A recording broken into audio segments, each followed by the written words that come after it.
Hello there.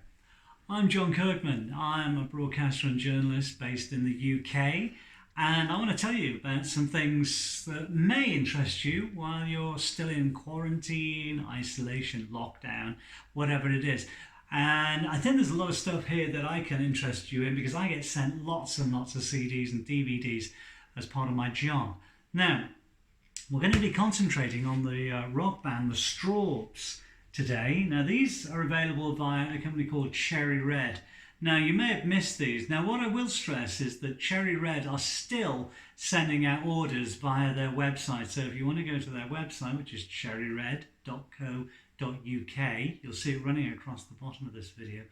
You can go to the menu and look and see what they've got, and you can find these particular albums. Now, we're talking about the Strawbs in this particular video. Now, the Strawbs, of course, have been in existence a very, very, very long time.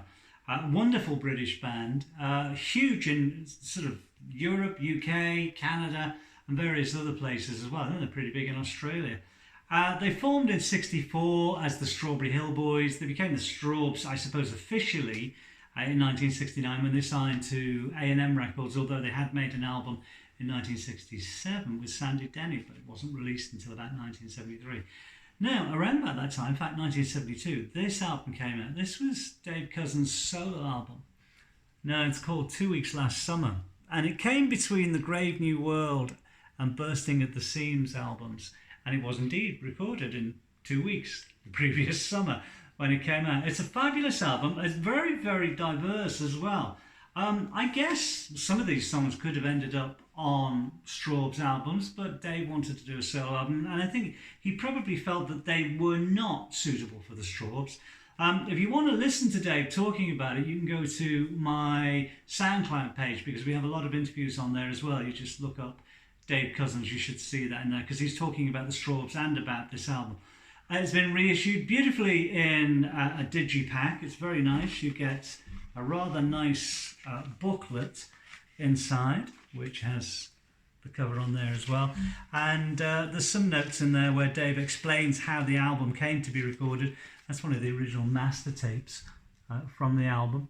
And there is, of course, bonus tracks on the album as well. This is always the thing about reissues. You always manage to get bonus tracks, which is great if you're a fan, because you may, of course, have the original vinyl album. If you do, if you remember it right, on the mustard-coloured A&M Records label, then you will have a bit of a collector's item.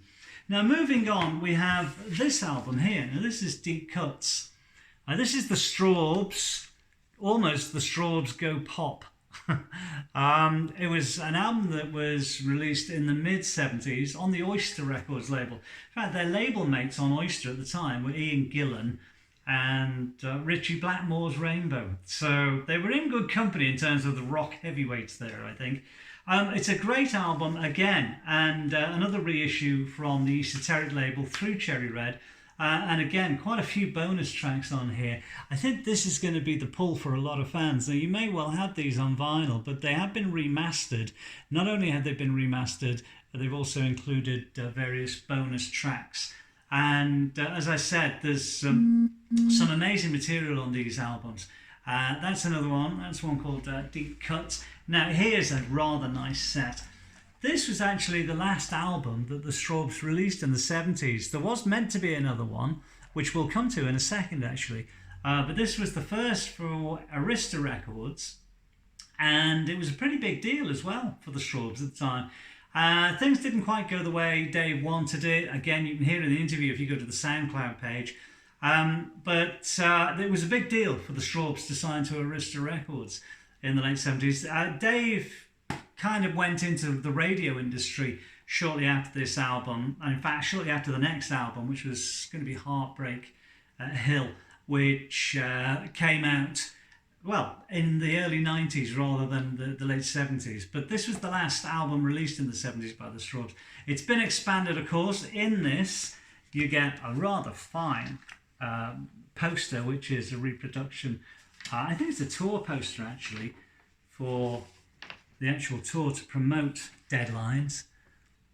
That's rather nice. They look nice in a frame, particularly if you can get them signed by the guys in the band. And I'm sure if you manage to meet them on the road at some point, they'll be happy to do that for you. But it's a rather fine poster, which will look very good in a frame. Now there's 3 discs in here. There's the booklet, of course, with all the various notes. That was the lineup of the Strawbs at the time. Of course, Dave Cousins, top left. Their glorious leader, lovely guy, very, very talented man as well. And this, as I said, gives you all the gen on how the album came about. But there's 3 discs in here. You have the original album. You also have a DVD disc. You've got an extra CD, and you also have a DVD. Now, the CD is the Radio 1 in concert, and the DVD is the sight and sound. So in other words, you've got the visuals and you've got the audio as well. Because in those days, Radio 1 used to like to sort of broadcast in stereo on the radio, but also they used to like putting I think it was on a Saturday night, usually on BBC One, around about tea time, and you could have a sort of half-hour, 45-minute concert of the band. Anyway, that's contained in this box, and it's the Deadlines box. Rather nice it is as well. Now you can order all these from the Cherry Red website, which is cherryred.co.uk. Now, we did say that there were some more albums. Now, this is the album that was going to follow Deadlines. Unfortunately, it didn't come out until I think around about 1990 or thereabouts. Dave Cousins went into the radio industry very, very successfully as well, it might add. He was in charge of a number of independent radio stations and very well thought of in the industry. I worked in the radio industry at the same time as Dave Cousins, and believe me, he was very well thought of. Had some really good and interesting ideas, changed a lot of things in independent radio.